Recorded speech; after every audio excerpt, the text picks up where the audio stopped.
Decíamos al inicio del programa, volcanes, terremotos, ¿hay una relación? Lo vamos a conversar ahora con el geofísico de la Universidad Católica de Temuco, Cristian Farías, para saber efectivamente cómo se relacionan, por ejemplo, los terremotos y los sismos con la actividad volcánica en Chile. Lo conversamos ahora en CNN Tiempo.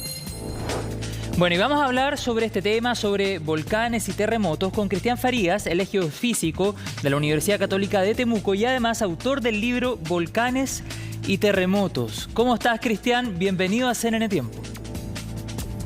Hola, ¿todo bien por acá? Allá, ¿cómo les va hoy día? Todo bien, interesados en conversar más sobre este tema, y de hecho quiero partir con una frase que tú entregaste al diario La Tercera durante una entrevista. No puede ser que no seamos los expertos más grandes del mundo en estas cosas. ¿En qué aspectos estamos al debe? La formación de capital humano avanzado y la inversión, sobre todo la inversión en ciencia y tecnología. Voy a poner un ejemplo.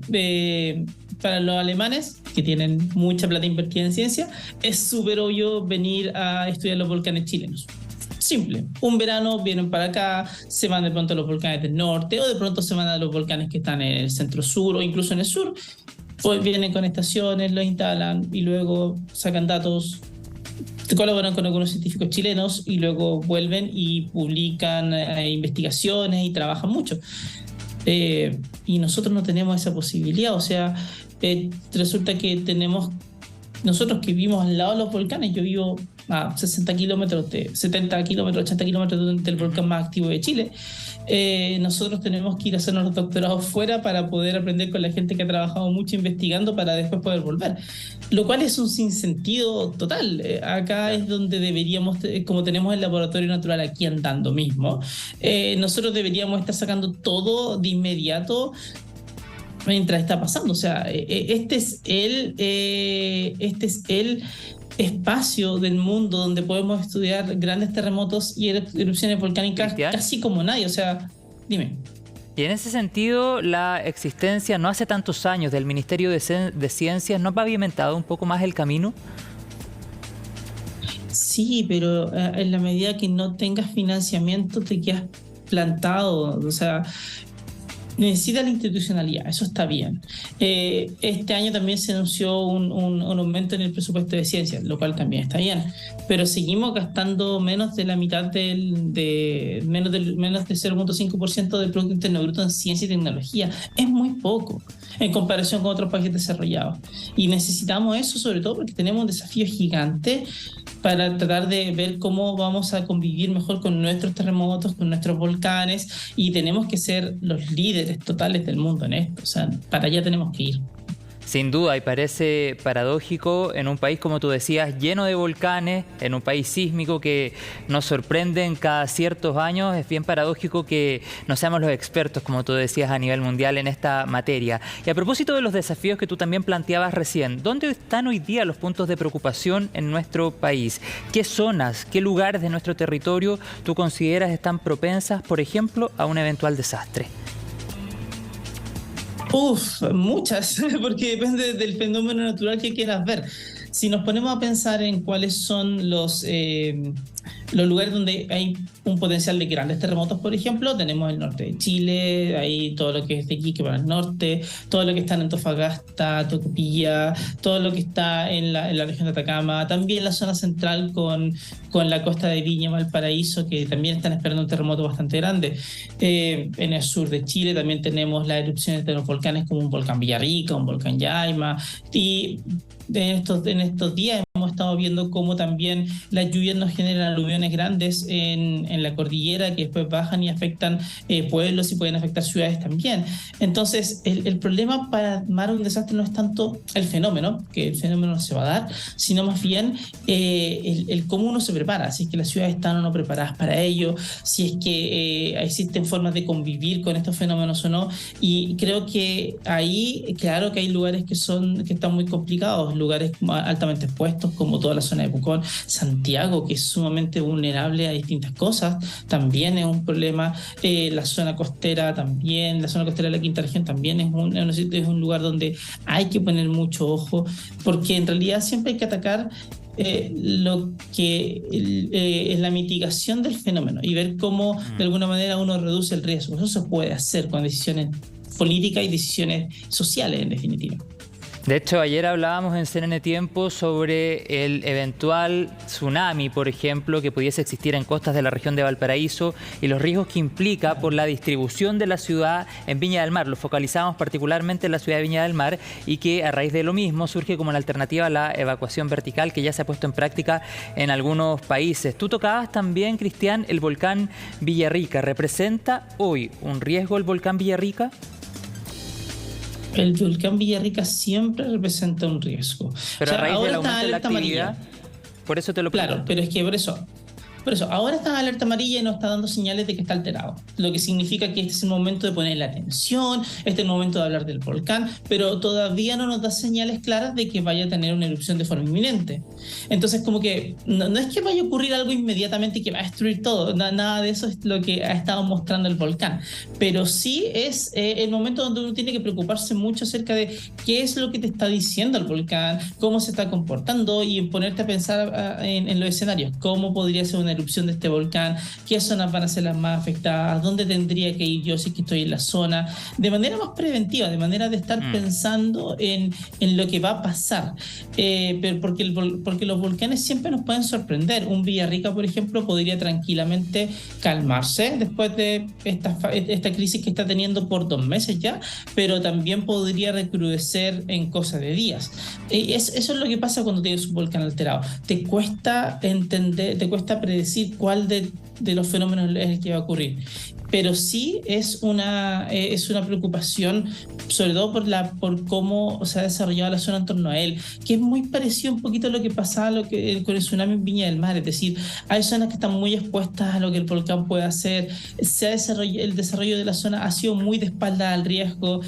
Afortunadamente se puede cambiar, pero sí nos ha metido en un problema más o menos complicado si es que llega a haber una erupción grande y el volcán en algún momento la va a tener. Claro, y es sumamente importante saber cómo actuar, por eso el trabajo preventivo es urgente. Y ahora quisiera preguntarte, Cristian, ¿cómo afecta, por ejemplo, un terremoto o un sismo, la actividad volcánica, para entender esa relación?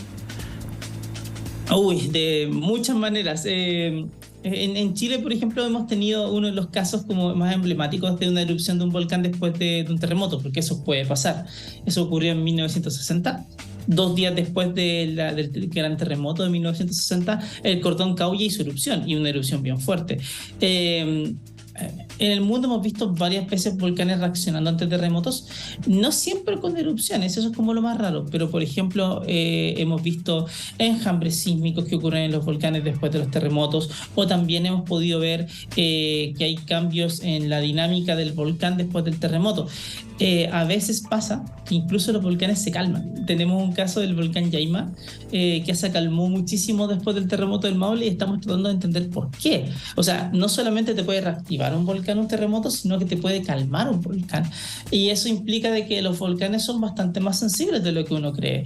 Después del terremoto de Illapel, un volcán que se reactivó y terminó con una erupción fue el Copahue. Y el Copahue está a 650 kilómetros de la zona del terremoto, está súper lejos. ¿Cómo Entonces, se explica eso? de que, claro, lo que podrías ver con el Copahue, por ejemplo, es que pasan las ondas y te genera una vibración en las zonas donde el fluido se puede inyectar. El magma se inyecta hasta abajo, puede encontrar una forma de subir a través de un montón de fracturas que hay cerca de los volcanes. La cosa es que nosotros encontramos de que aparentemente las ondas que pasaban lograron generar como pequeñas aberturas por un tiempito en algunas de estas fallas, y eso ayudó a que después el fluido se pudiera mover. Primero el agua, que está a muy alta presión y va a encontrar cualquier salida, y luego el magma, y eso generó una erupción que se sostuvo durante un tiempo.